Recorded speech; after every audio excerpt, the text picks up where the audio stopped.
কুরবান মানে কি? আত্মত্যাগ। কার জন্য আত্মত্যাগ? গরুকে আত্মত্যাগ করা, গরুর ত্যাগ করা। আত্ম মানে কি? নিজের না। আত্ম মানে কি? নিজ। তাইলে আপনি যদি গরুকে জবাই করা মানে, গরুকে ত্যাগ করা মানে কুরবানি ভাবেন, তাইলে এটা কুরবানি নয়। কুরবানি নয়। তাইলে আত্মত্যাগ কি? কুরবানি করা মানে নিজেকে জবাই করা দাও। তো আপনি কি নিজেকে জবাই করেন? করেন না। তাহলে হুজুর আত্মত্যাগ কুরবানি কি? আপনি নিজেকে ওই পশু কুরবানির মাধ্যমে আল্লাহর সন্তুষ্টি এমন ভাবে হাসিল করবেন, আল্লাহ পশুকে কুরবানি করছি যে না, আমার মধ্যে যে পশুত্ব আছে সেইটাকে কুরবানি করে দিচ্ছি। সুবহানাল্লাহ। আমার মধ্যে পশুত্ব আছে।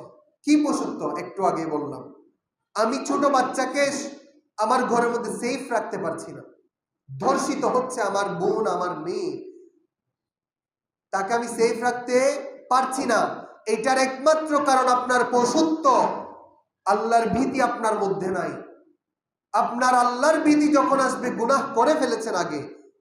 পশুত্বকে কুরবানি করার সময় আপনাকে মনে রাখতে হবে, আল্লাহ আমি গরু কুরবানি করছি না, আমার মধ্যে থাকা হাসদ, আমার ভাইকে আমি ভাইয়ের সাথে সম্পর্ক রাখি নাই, আমি সুদ নিয়েছি, আমি আমার ভাইকে ঘৃণা করেছি, যার টাকা বেশি তাকে ঘৃণা করেছি, যার টাকা কম তাকে গরিব বলে ঘৃণা করেছি। আল্লাহ আমি আজকে নিজের পশুত্বকে কুরবানি করছি। এই কুরবানি যখন করবেন, আল্লাহ বলবেন, বান্দা তুমি আমার রাজাইয়ের জন্য পশুও কুরবানি করেছো, তোমার নিজের পশুত্বও কুরবানি করেছো, যাও তোমাকে এবং তোমার কুরবানিকে আমি আল্লাহ কবুল করে নিলাম। সুবহানাল্লাহ। এটাই কুরবানি।